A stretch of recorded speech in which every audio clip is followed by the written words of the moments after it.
نبی کریم صلی اللہ علیہ وسلم ویسے بھی اسامہ کو بہت چاہتے تھے۔ اسامہ کے والد زید بن حارثہ جنگ موطا میں شہید ہو گئے تھے۔ اسامہ میں لڑکپن میں ہی عسکری صلاحیتیں اور شجاعت پیدا ہو گئی تھی۔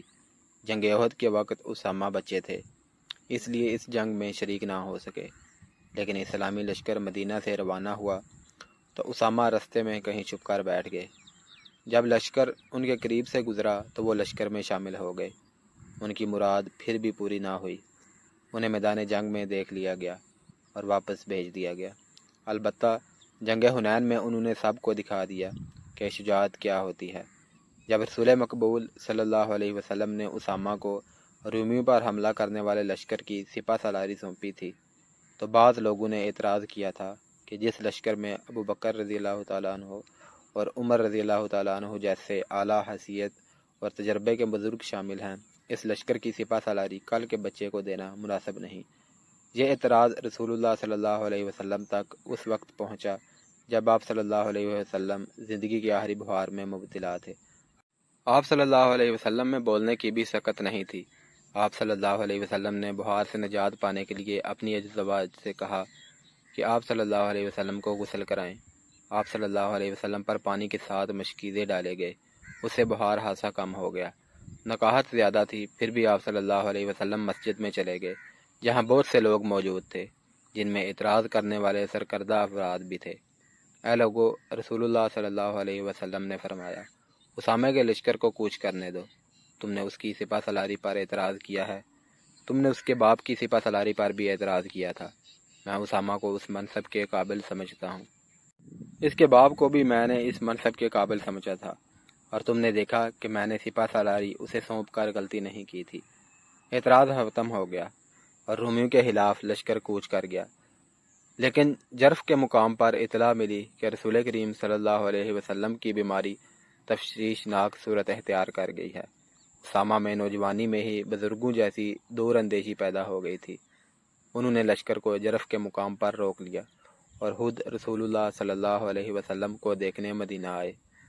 ایک تحریر میں اسامہ کا بیان ان الفاظ میں ملتا ہے: اطلاع ملی کہ رسول اللہ صلی اللہ علیہ وسلم کی حالت بگڑ گئی ہے تو میں اپنے چند ایک ساتھیوں کے ساتھ مدینہ آیا۔ ہم سیدھے رسول اللہ صلی اللہ علیہ وسلم کے حضور گئے۔ آپ صلی اللہ علیہ وسلم پر نقاہت طاری تھی، اتنی کہ بول بھی نہ سکتے تھے۔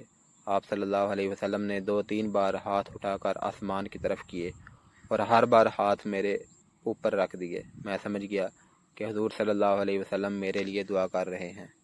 دوسرے روز اسامہ پھر آپ صلی اللہ علیہ وسلم کے حضور گئے اور کہا، یا رسول اللہ صلی اللہ علیہ وسلم، لشکر جرف میں میرا منتظر ہے، اجازت فرمائیے۔ رسول اللہ صلی اللہ علیہ وسلم نے ہاتھ اوپر اٹھائے مگر ہاتھ زیادہ اوپر نہ اٹھ سکے۔ ذوف بہت زیادہ بڑھ گیا تھا۔ اسامہ دل پر غم کا بوجھ، آنکھوں میں آنسو لے کر روانہ ہو گئے۔ تھوڑی ہی دیر بعد رسول اللہ صلی اللہ علیہ وسلم وصال فرما گئے۔ قاصد اسامہ کے پیچھے دوڑا اور راستے میں جا لیا۔ اسامہ نے حضور صلی اللہ علیہ وسلم کے وصال کی خبر سنی، گھوڑا سرپٹ دوڑایا، اپنے لشکر تک پہنچے۔ وصال کی خبر نے لشکر میں کہرام برپا کر دیا۔ اسامہ لشکر کو مدینہ لے آئے۔ خلیفہ اول کی بیعت ہو چکی تھی۔ انہوں نے اسامہ کو بلا کر پوچھا کہ رسول اللہ صلی اللہ علیہ وسلم نے انہیں کیا حکم دیا تھا؟ یہ حکم تو آپ کو بھی معلوم ہے۔ اسامہ نے جواب دیا، مجھ سے ہی سننا ہے تو سن لیں۔ رسول اللہ صلی اللہ علیہ وسلم نے حکم دیا تھا کہ میں فلسطین میں بلقاء اور دوام کی سرحد سے آگے جا کر رومیوں پر حملہ کروں، لیکن وہاں تک لشکر اس طرح پہنچے کہ دشمن کو حملے تک، لشکر کی آمد کی خبر تک نہ ہو سکے۔ جاؤ اسامہ، ابو بکر نے کہا، اپنا لشکر لے جاؤ اور رسول اللہ صلی اللہ علیہ وسلم کے حکم کی تعمیل کرو۔ لشکر کو جب یہ حکم ملا تو ابو بکر رضی اللہ تعالیٰ عنہ پر اعتراض ہونے لگے۔ سب کہتے تھے کہ جب ہر طرف سے خطروں کے طوفان نے گھیر لیا ہے، اتنی بڑی جنگ اور وہ بھی اتنی دور شروع نہیں کرنی چاہیے۔ اس لشکر کی ان فتنوں کی سرکوبی کے لیے ضرورت ہے جو بڑی تیزی سے اٹھ رہے ہیں۔ قسم ہے اللہ کی جس کے ہاتھ میں میری جان ہے، ابو بکر نے کہا، اگر مجھے جنگل کے درندے چیرنے پھاڑنے کے لیے آ جائیں تو بھی میں اسامہ کے لشکر کو نہیں روکوں گا۔ میں اس حکم کی خلاف ورزی کس طرح کر سکتا ہوں جو رسول اللہ صلی اللہ علیہ وسلم نے اپنی زندگی میں دیا تھا؟ تم پر سلامتی ہو ابو بکر، عمر رضی اللہ تعالیٰ عنہ نے کہا۔ اعتراض کرنے والے یہ بھی کہتے ہیں کہ اگر لشکر کو بھیجنا ہی ہے تو سپہ سالاری اسامہ کے بجائے کسی تجربہ کار آدمی کو دیں۔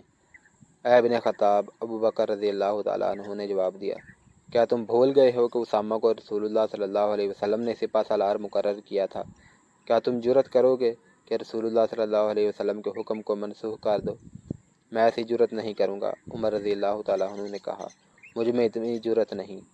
میری سن ابن خطاب، ابو بکر رضی اللہ تعالیٰ عنہ نے کہا، اپنی قوم کو دیکھ، پوری قوم غم سے نڈھال ہے۔ غم کے ساتھ ساتھ ایک خوف ہے جو ہر کسی کے دل میں اترتا جا رہا ہے۔ یہ خوف ان بغاوتوں کا ہے جو ہمارے ارد گرد اٹھ رہی ہیں۔ ہر روز ایک خبر ہے کہ آج فلاں قبیلہ باغی ہو گیا ہے، بعض قبیلے اسلام سے منحرف ہو گئے ہیں، اسلام بھی خطرے میں آ گیا ہے اور مدینہ بھی۔ یہودیوں اور نصرانیوں نے بڑی خوفناک افواہیں پھیلانی شروع کر دی ہیں۔ ان سے اور زیادہ خوف پھیل رہا ہے۔ اگر ہم نے رومیوں پر حملہ روک لیا تو دو نقصان ہوں گے، ایک یہ کہ قوم سمجھے گی کہ ہم کمزور ہو گئے ہیں، دوسری یہ کہ رومی اور مجوسی ہم کو کمزور سمجھ کر ہم پر چڑھ دوڑیں گے۔ میں اب قوم کو یہ بتانا چاہتا ہوں کہ ہم کمزور نہیں ہو گئے، ہمارا اللہ ہمارے ساتھ ہے۔ میں قوم کے حوصلے اور جذبے پہلے کی طرح مضبوط رکھنا چاہتا ہوں۔ رسول اللہ صلی اللہ علیہ وسلم کے نقش قدم پر چلنا میرا فرض ہے۔ عمر رضی اللہ تعالیٰ عنہ کو اس استدلال نے مطمئن کر دیا۔ ابو بکر نے کوچ کا حکم دے دیا۔ اسامہ کا لشکر روانہ ہوا تو ابو بکر رضی اللہ تعالیٰ عنہ کچھ دور تک پیدل ہی ساتھ چل پڑے۔ اسامہ گھوڑے پر سوار تھے۔ مورخین نے لکھا ہے کہ ایک سپہ سالار اور وہ بھی نوجوان گھوڑے پر سوار تھا اور حلیفہ اس کے ساتھ ساتھ پیدل جا رہے تھے۔ اس کی وجہ یہ تھی کہ حلیفہ ہر کسی کو دکھانا چاہتے تھے کہ یہ سالار اسامہ تعظیم و تکریم کے قابل ہے۔ اے حلیفہ رسول صلی اللہ علیہ وسلم، اسامہ نے کہا، آپ گھوڑے پر سوار ہو جائیں یا میں آپ کے ساتھ پیدل چلوں گا۔ نہ میں سوار ہوں گا اور نہ تم پیدل چلو گے۔ حضرت ابو بکر رضی اللہ تعالیٰ عنہ نے کہا، میں روحانی تسکین محسوس کر رہا ہوں کہ اللہ کی راہ کی گرد میرے پاؤں پر بھی پڑ رہی ہے۔ حضرت عمر بھی اس لشکر میں شامل تھے۔ حضرت ابو بکر کو محسوس ہوا کہ مدینہ میں انہیں عمر کی ضرورت ہوگی۔ اسامہ، حلیفہ نے سپہ سالار سے کہا، اگر تم اجازت دو تو میں عمر کو مدینہ میں رکھ لوں، مجھے اس کی مدد کی ضرورت ہوگی۔ اسامہ نے عمر کو لشکر میں سے نکل کر واپس جانے کی اجازت دے دی۔ ابو بکر بہت بوڑھے تھے، ایک جگہ رک گئے۔ اسامہ نے لشکر کو روک لیا۔ ابو بکر نے ذرا بلند جگہ پر کھڑے ہو کر لشکر سے خطاب کیا، اسلام کے مجاہدوں، میں تمہیں 10 نصیحتیں کرتا ہوں، انہیں یاد رکھنا۔ خیانت نہ کرنا، چوری نہ کرنا، دشمن کے لاشوں کے اعضاء نہ کاٹنا، بچوں اور عورتوں کو قتل نہ کرنا، کھجوروں اور پھلوں کے درخت نہ کاٹنا، کھانے کی غرض کے سوا کسی جانور کو ذبح نہ کرنا۔ تمہیں دوسرے مذاہب کی عبادت گاہیں نظر آئیں گی جن میں تارک الدنیا لوگ بیٹھے ہوں گے، انہیں پریشان نہ کرنا۔ کسی بستی کے لوگ برتنوں میں تمہارے لیے کھانا لائیں گے، یہ کھانا اللہ کا نام لے کر کھانا۔ تمہیں ایسے لوگ بھی ملیں گے جنہوں نے اپنے سروں میں شیطان کے گھونسلے بنا رکھے ہیں، ان کے سروں کے درمیان کا حصہ منڈا ہوا ہوگا اور باقی بال بہت لمبے لمبے ہوں گے، انہیں قتل کر دینا۔ اپنی حفاظت اللہ کے نام سے کرنا۔ خدا حافظ مجاہدو، اللہ تمہیں شکست اور وبا سے دور رکھے۔ لشکر کی مدینہ سے روانگی کی تاریخ 24 جون 632 عیسوی تھی۔ یہ کہانی چونکہ شمشیر بے نیام کی ہے، اس لیے ہم وہ واقعات بیان کریں گے جن کا تعلق خالد بن ولید سے ہے۔ رسول اللہ صلی اللہ علیہ وسلم نے خالد کو اللہ کی تلوار کہا تھا۔ اسامہ کے لشکر کے متعلق اتنا ہی کہہ دینا کافی ہے کہ انہوں نے صرف 40 دنوں میں ہی رومیوں کے خلاف وہ کامیابی حاصل کر لی جو رسول کریم صلی اللہ علیہ وسلم حاصل کرنا چاہتے تھے۔ اسامہ سالاری کے ہر پہلو پر پورے اترے، اور جب وہ فتح یاب ہو کر مدینہ میں آئے تو ان سب نے انہیں گلے لگایا جنہوں نے ان کی سپہ سالاری پر اعتراض کیے تھے۔ دوسری بڑی جنگ مرتدین کے خلاف تھی۔ ابو بکر رضی اللہ تعالیٰ عنہ نے اپنی فوج کو کئی حصوں میں تقسیم کر کے ہر حصے کے سالار مقرر کیے اور ان کے لیے محاذ مقرر کیے، یعنی ہر سالار کو ایک ایک علاقہ بتا دیا گیا جہاں انہیں حملہ کرنا تھا۔ اس تقسیم میں ابو بکر رضی اللہ تعالیٰ عنہ نے خاص طور پر یہ خیال رکھا تھا کہ ہر دشمن کی طاقت اور لڑنے والی نفری دیکھ کر اس کے مطابق سالار مقرر کیے جائیں۔ سب سے زیادہ طاقتور اور مکار 2 مرتد تھے، ایک طلحہ اور دوسرا مسلمہ۔ ان دونوں نے نبوت کا دعویٰ کر کے ہزارہا پیروکار پیدا کر لیے تھے۔ خالد بن ولید رضی اللہ تعالیٰ عنہ کو ابو بکر رضی اللہ تعالیٰ عنہ نے حکم دیا کہ وہ طلحہ کی بستیوں پر حملہ کریں اور اس سے فارغ ہو کر بطاح کا رخ کریں جہاں بنی تمیم کے سردار مالک بن نویرہ نے بغاوت کر دی تھی۔ تمام سالار اپنے اپنے محاذوں اور مہموں پر روانہ ہو گئے۔ خالد بن ولید رضی اللہ تعالیٰ عنہ اپنی مہم کے علاقے میں حسب عادت اتنی تیزی سے پہنچے کہ دشمن کو خبر تک نہ ہوئی۔ انہوں نے کچھ بستیوں کو گھیرے میں لے لیا تو خالد کے پاس کچھ آدمی آئے اور انہیں بتایا کہ بعض قبیلے طلحہ کے فریب کا شکار ہیں، ان کی خون ریزی مناسب نہیں ہوگی۔ اگر خالد بن ولید ذرا انتظار کریں تو قبیلے کے کم و بیش 500 آدمی خالد کے دستے میں شامل ہو جائیں گے۔ خالد نے انتظار کیا اور یہ آدمی قبیلہ طئی کے 500 آدمی لے آئے جو طلحہ کے قبیلے اور اس کے زیر اثر قبیلوں کے خلاف لڑنے پر آمادہ تھے۔ وہ مسلح ہو کر آئے تھے۔ اسی طرح قبیلہ جدیلہ بھی خالد کے ساتھ مل گیا۔ طلحہ کو پتہ چلا تو وہ بہت گھبرایا، لیکن ایک شخص اینیا اس کے ساتھ تھا۔ بنی فرازہ کے دل میں مدینہ والوں کے خلاف اتنا اناد بھرا ہوا تھا کہ اس نے اعلان کر دیا تھا کہ وہ مدینہ والوں کی حکومت کو کسی قیمت پر تسلیم نہیں کر سکتا۔ غزوہ احزاب میں جن 3 لشکروں نے مدینہ پر حملہ کرنے کا منصوبہ بنایا تھا، ان میں سے ایک لشکر کا سالار یہی شخص اینیا بن حسن تھا۔ رسول کریم صلی اللہ علیہ وسلم نے اپنے اس اصول کے مطابق کہ دشمن کو تیاری کی حالت میں پکڑو، مدینہ سے نکل کر ان تینوں لشکروں پر حملہ کر دیا تھا۔ سب سے زیادہ نقصان اینیا کے لشکر کو اٹھانا پڑا۔ اس نے مجبور ہو کر اسلام قبول کر لیا تھا، لیکن اسلام کے خلاف سرگرم رہا۔ خالد کو پتہ چلا کہ طلحہ کے ساتھ اینیا ہے تو انہوں نے عہد کیا کہ ان دونوں کو نہیں بخشیں گے۔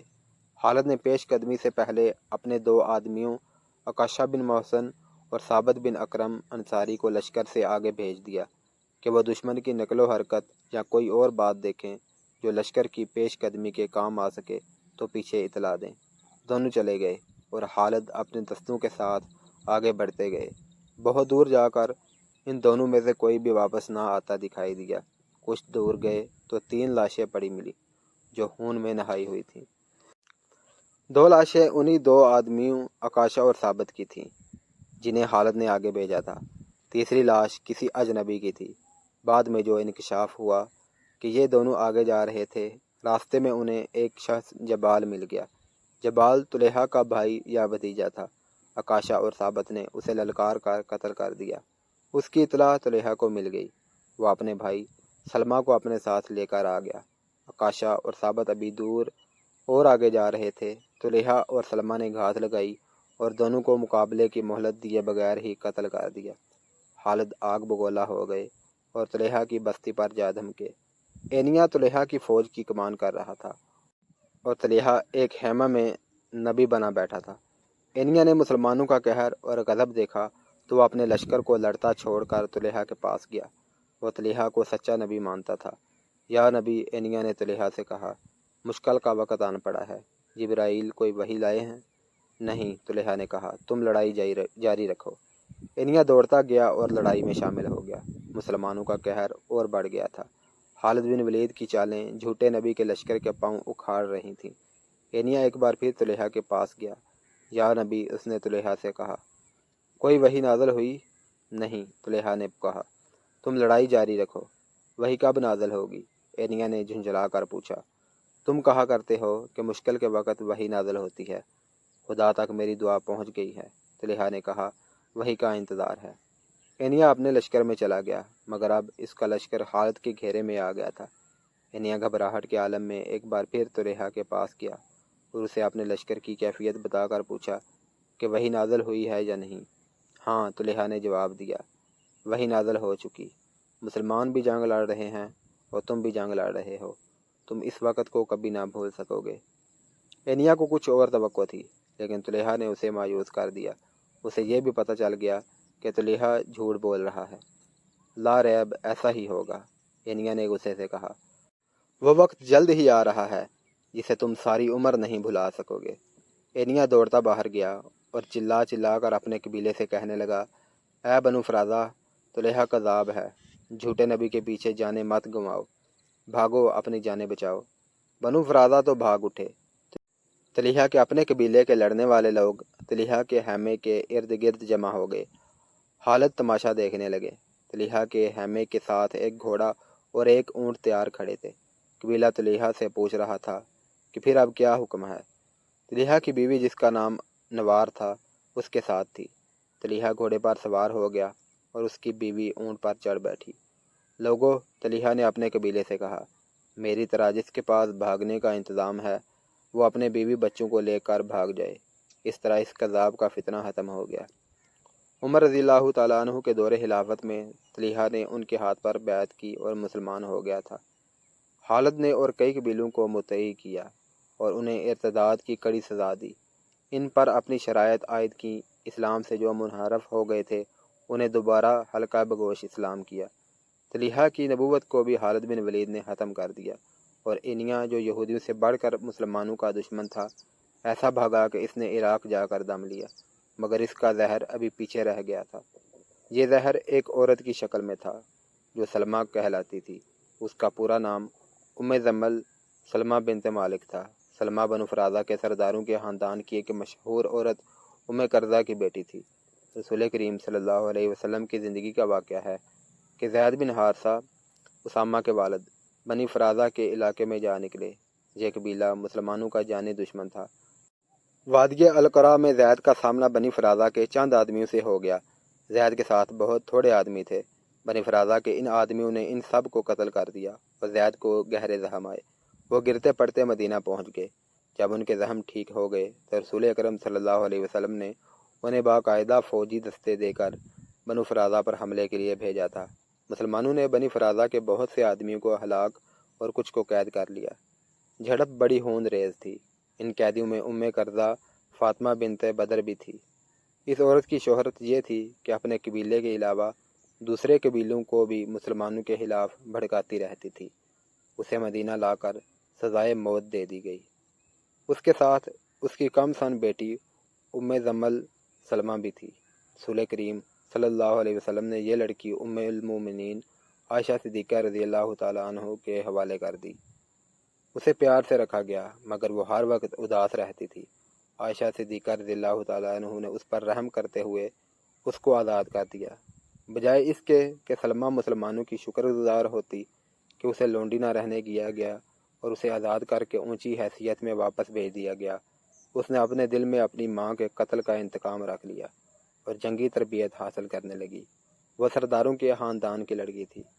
اس میں قیادت کے جوہر بھی پیدا ہو گئے۔ اس نے مسلمانوں کے خلاف ایک لشکر تیار کر لیا اور مدینہ پر حملے کے لیے پر تولنے لگی، مگر مسلمان ایک جنگی قوت بن چکے تھے، اس لیے سلمہ مدینہ کے قریب آنے کی جرأت نہ کر سکی۔ اب طلحہ اور اینیا گئے تو سلمہ میدان میں آ گئی۔ اس کی ماں اینیا کی چچا زاد بہن تھی۔ جن قبیلوں نے حالت سے ٹکر لی تھی انہیں یہ لڑائی بڑی مہنگی پڑی تھی۔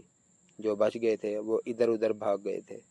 ان میں غطفان، تئی، بنو سلیم اور حوازن کے بعض سرکردہ لوگ سلمہ کے ہاں جا پہنچے اور عہد کیا کہ سلمہ اگر ان کا ساتھ دے تو وہ مسلمانوں سے انتقام لینے کے لیے جانیں قربان کر دیں گے۔ سلمہ تو موقع کی تلاش میں تھی۔ وہ تیار ہو گئی اور چند دنوں میں اپنا لشکر تیار کر کے روانہ ہو گئی۔ اس وقت خالد بضاحہ میں تھے جہاں انہوں نے طلحہ کو شکست دی تھی۔ انہیں اطلاع ملی کہ بنو فرازہ کا لشکر آ رہا ہے۔ خالد نے اپنے دستوں کو تیار کر لیا۔ جس طرح سلمہ کی ماں اپنے جنگی اونٹ پر سوار ہو کر لشکر کے آگے آگے چلا کرتی تھی، اسی طرح سلمہ بھی اپنے لشکر کے آگے آگے تھی۔ اس کے ارد گرد 100 شتر سواروں کا گھیرا تھا جو تلواروں اور برچھیوں سے مسلح تھے۔ یہ لشکر جوش و خروش بلکہ قہر اور غضب کے نعرے لگاتا آ رہا تھا۔ خالد نے انتظار نہ کیا کہ دشمن اور قریب آئے۔ ان کے ساتھ نفری تھوڑی تھی۔ وہ دشمن کو اتنی مہلت نہیں دینا چاہتے تھے کہ وہ حملہ کرے، یا وہ حملہ کی ترتیب یا قلیل مسلمانوں کو نفری کی افراد کے بل بوتے پر گھیرے میں لینے کی پوزیشن میں آئے۔ خالد نے حلہ بولنے کے انداز سے حملہ کر دیا۔ انہیں معلوم تھا کہ دشمن کا لشکر سفر کا تھکا ہوا ہے۔ خالد نے دشمن کی اس جسمانی کیفیت سے بھی فائدہ اٹھایا۔ سلمہ جو 100 جانباز شتر سواروں کے حفاظتی نرغے میں تھی، اشتعال انگیز الفاظ سے اپنے لشکر کے جوش و خروش میں جان ڈال رہی تھی۔ مورخ لکھتے ہیں کہ بنو فرازہ نے خالد کو بڑا ہی سخت مقابلہ دیا۔ نفری تھوڑی ہونے کی وجہ سے خالد مجبور ہوتے جا رہے تھے اور دشمن کے حوصلے بڑھتے جا رہے تھے۔ سلمیٰ کی للکار اور الفاظ جلدی پر تیل کا کام کر رہے تھے۔ خالد نے سوچا کہ صرف یہ عورت ماری جائے تو بنو فرازہ کے قدم اکھڑ جائیں گے۔ انہوں نے اپنے چند ایک منتخب جاں بازو سے کہا کہ وہ سلمیٰ کا حفاظتی حصار توڑ کر اسے اونٹ سے گرا دیں۔ سلمیٰ کے محافظ بھی جاں باز ہی تھے، وہ خالد کے جاں بازوں کو قریب نہیں آنے دیتے تھے۔ ان جاں بازوں نے یہ طریقہ اختیار کیا کہ ایک ایک محافظ شتر سواروں کو دوسروں سے الگ کر کے مارنا شروع کر دیا۔ اس طرح جاں بازوں نے گھیرا توڑ دیا، لیکن کوئی جاں باز سلمیٰ تک نہیں پہنچ سکتا تھا، زخمی ہو کر پیچھے آ جاتا تھا۔ آخر پورے 100 محافظ مارے گئے۔ خالد کو اس کی بہت قیمت دینی پڑی۔ جاں بازوں نے تلواروں سے سلمیٰ کے کجاوے کی رسیاں کاٹ دیں۔ کجاوا سلمیٰ سمیت نیچے آ پڑا۔ جاں بازوں نے خالد کی طرف دیکھا کہ کیا حکم ہے، قیدی بنانا ہے یا قتل کرنا ہے؟ خالد نے ہاتھ سے اشارہ کیا۔ ایک جاں باز نے تلوار کے ایک ہی وار سے سلمیٰ کا سر تن سے جدا کر دیا۔ بنو فرازہ نے یہ منظر دیکھا تو ان میں بھگدڑ مچ گئی اور وہ اپنی لاشوں اور زخمیوں کو چھوڑ کر بھاگ گئے۔